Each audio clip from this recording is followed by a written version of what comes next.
यार एक सेकंड के लिए सोचो। तुमने अपने बॉस को एक चीज कही, उसने ओके किया और तुमने सोचा डन हो गया। लेकिन कुछ दिन बाद पता चला कि वो काम अभी भी पेंडिंग है। Frustrating right. अब वही चीज इमेजिन करो अपने पैसे के साथ। तुमने एनईएफटी किया, कंफर्मेशन आ गया, लेकिन पैसा अभी भी ऑन द वे है। कहाँ गया वो पैसा? किसके अकाउंट में बैठा है? और क्या बैंक इस बीच में कुछ अर्न कर रहा है तुम्हारे पैसे से? ये सिर्फ क्यूरियोसिटी नहीं है, ये एक सीरियस फाइनेंशियल क्वेश्चन है। और आज हम इसी का जवाब ढूंढते हैं। माय नेम इज़ आयुष और मैं अपना काफ़ी ज़्यादा टाइम स्पेंड करता हूँ बैंकिंग सिस्टम्स और पर्सनल फाइनेंस के बारे में सोचने में। अगर तुम भी वो इंसान हो जो देख रहा है कि बैंक्स हमेशा प्रॉफिटेबल रहते हैं, चाहे इकोनॉमी अच्छा करे या बुरा, और तुम समझना चाहते हो कि ओवरऑल आखिर ये गेम कैसे खेला जाता है, तो चैनल को सब्सक्राइब करो और वीडियो को लाइक ज़रूर करना अगर ये तुम्हारी हेल्प करे। आज का टॉपिक थोड़ा टेक्निकल लगेगा पहली बार सुनने में, float income, settlement delays, hidden profits. लेकिन मैं प्रॉमिस करता हूं, जब तक ये वीडियो खत्म होगी तुम बैंकिंग को एक अलग नज़र से देखने लगोगे, और एक बार जो ये दिखने लगे फिर नहीं भूलोगे। चलो शुरू करते हैं। देखो, बैंक्स के बारे में हमें स्कूल में एक बहुत ही सिंपल डेफिनेशन दिया जाता है। बैंक पैसा कलेक्ट करते हैं डिपॉजिटर्स से और लोन देते हैं बोरोअर्स को। बीच का डिफरेंस, इंटरेस्ट, वो बैंक का प्रॉफिट है। सिंपल, क्लीन, सीधी बात। लेकिन ये पूरी पिक्चर नहीं है। सच बोलो तो ये पिक्चर तो बहुत छोटी सी विंडो है एक बहुत बड़े बिल्डिंग की। असल में बैंक्स कई तरीकों से पैसे कमाते हैं जिन्हें हम नॉर्मली नोटिस नहीं करते। और उनमें से एक सबसे इंटरेस्टिंग और अंडररेटेड कॉन्सेप्ट है फ्लोट इनकम। फ्लोट, ये वर्ड सुनने में सिंपल लगता है, लेकिन ये एक ऐसा कॉन्सेप्ट है जिसे वॉरेन बफेट पब्लिकली अपनी फेवरेट थिंग्स में काउंट करता है। बर्कशायर हैथवे ने डेकेड्स तक इंश्योरेंस फ्लोट का यूज करके बिलियंस बिल्ड किए हैं। और इंडियन बैंक्स वो भी यही करते हैं, बस थोड़ा अलग तरीके से। तो पहले समझते हैं फ्लोट होता क्या है। एक सिंपल एग्जाम्पल लो। तुम अपने दोस्त को 500 रुपए देने वाले हो, तुम उससे बोलते हो कल देता हूं। उस बीच वो 500 रुपए तुम्हारे पास है। तुम टेक्निकली उसके हैं, लेकिन फिजिकली अभी भी तुम्हारे हाथ में है। अगर तुम चाहते तो आज रात उस 500 रुपए से कुछ बाय कर सकते थे, कुछ इन्वेस्ट कर सकते थे, या जस्ट उसे अपने वॉलेट में रखा रहने दे सकते थे और ओवरनाइट इंटरेस्ट अर्न कर सकते थे। ये फ्लोट है। पैसा जो टेक्निकली तुम्हारा नहीं है, लेकिन टेम्परेरीली तुम्हारे पास है, और इस बीच तुम उस पैसे से कुछ भी कर सकते हो। अब बैंक्स ये लार्ज स्केल पे करते हैं, बहुत लार्ज स्केल पे। यहाँ पे गेम चेंज होता है। सोचो एक नॉर्मल वर्किंग डे, लाखों में ट्रांजैक्शंस हो रहे हैं। NEFT, RTGS, UPI, cheques, card payments. एक एक ट्रांजैक्शन में सेंडर के अकाउंट से पैसा डेबिट हो जाता है, लेकिन रिसीवर के अकाउंट में कभी कभी इंस्टेंटली क्रेडिट नहीं होता। एनईएफटी पहले बैचेस में प्रोसेस होती थी, स्पेसिफिक टाइम विंडोज पे। मतलब अगर तुमने सुबह 11 बजे एनईएफटी किया, तो पैसा मे बी आफ्टरनून 2 बजे सेटल होता। इस बीच काफी टाइम के लिए वो पैसा technically neither here nor there था।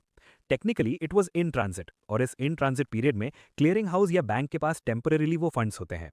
आरबीआई ने over the years clearing cycles improve की हैं। एनईएफटीएफ 24/7 ऑपरेट करता है और आवरली बैचेस प्रोसेस होती हैं। आरटीजीएस रियल टाइम है लार्ज अमाउंट्स के लिए।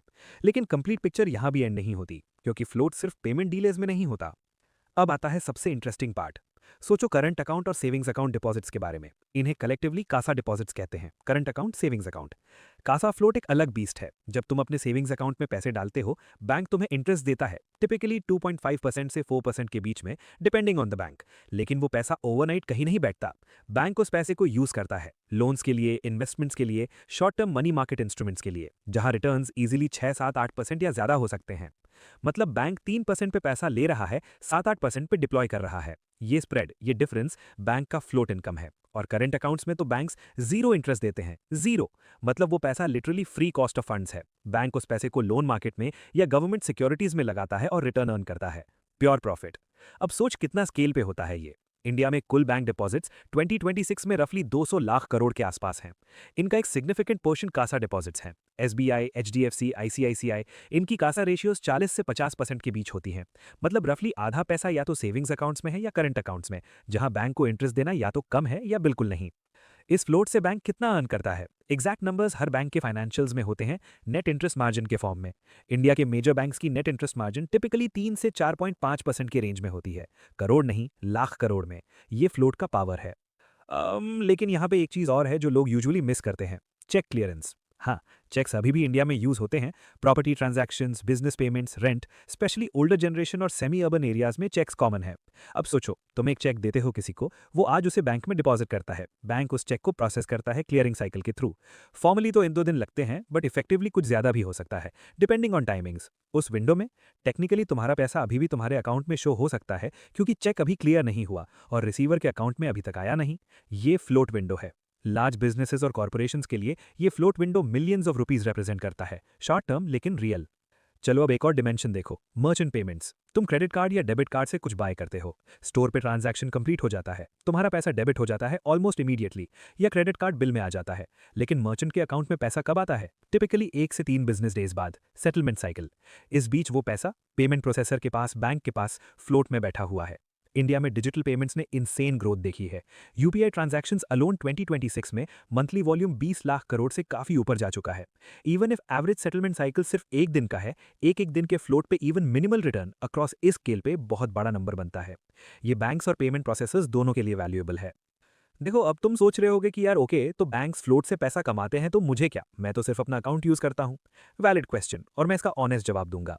सीधा नुकसान मोस्ट केसेस में डायरेक्टली तुम्हारा नहीं होता, लेकिन इनडायरेक्टली होता है। सोचो, अगर बैंक तुम्हारे सेविंग्स अकाउंट में सिर्फ 3% इंटरेस्ट दे रहा है और वो पैसा 7-8% पे अर्न कर रहा है, तो वो एक्स्ट्रा 4-5% कहाँ जा रहा है? बैंक के शेयर होल्डर के पास, बैंक के प्रॉफिट में। तुम्हारा पैसा, तुम्हारा रिस्क नहीं। डिपॉजिट्स डीआईसी जीसी इंश्योर्ड है 5 लाख तक, लेकिन रिटर्न बेनिफिट किसी और को जाता है। ये अनफेयर है क्या? टेक्निकली नहीं। ये बैंकिंग का बिजनेस मॉडल है, और अगर तुम उसे समझते हो तो तुम बेटर डिसीजंस ले सकते हो अपने पैसों के साथ। अगर तुम्हारा इमरजेंसी फंड से ज्यादा पैसा सेविंग्स अकाउंट में बैठा हुआ है, सिर्फ इसलिए कि सेफ लगता है, तो तुम वॉलंटरली अपना फ्लोट बैंक को दे रहे हो और बैंक उससे ग्रेशियसली यूज कर रहा है। हियर्स व्हाट मोस्ट लोग समझते ही नहीं। फ्लोट कॉन्सेप्ट सिर्फ बैंक्स के लिए नहीं है। ये एक फाइनेंशियल कॉन्सेप्ट है जिसे समझने के बाद तुम अपनी पर्सनल फाइनेंस में भी अप्लाई कर सकते हो। अपना खुद का फ्लोट मैनेज करो। प्रैक्टिकली कैसे? देखो, क्रेडिट कार्ड एक इंटरेस्टिंग टूल है अगर रिस्पॉन्सिबली यूज करो। जब तुम क्रेडिट कार्ड से खरीदारी करते हो, पैसा तुम्हारे अकाउंट से इमीडिएटली नहीं जाता। स्टेटमेंट डेट आता है, फिर ड्यू डेट। टोटल में भी 45-50 दिन का गैप हो सकता है। उस बीच तुम्हारा पैसा अभी भी तुम्हारे अकाउंट में है, इंटरेस्ट अर्न कर सकता है या इन्वेस्ट हो सकता है। ये फ्लोट है तुम्हारे फेवर में। लेकिन, और ये बहुत इंपॉर्टेंट लेकिन है, ये तभी काम करता है जब तुम पूरा बिल पे करते हो ड्यू डेट पे। अगर रोल ओवर किया, अगर मिनिमम ड्यू से काम चलाया, तो 36 to 42% इंटरेस्ट रेट तुम्हारा float benefit instantly wipe out कर देता है। और फिर तुम बैंक के फ्लोट में आ जाते हो, नेगेटिव डायरेक्शन में। अब सोचो, क्रेडिट कार्ड कंपनीज ये क्यों देती हैं? फ्लोट इनकम, मर्चेंट फीस और इंटरेस्ट इनकम उन लोगों से जो बैलेंस कैरी करते हैं। बिजनेस परफेक्टली डिजाइंड है।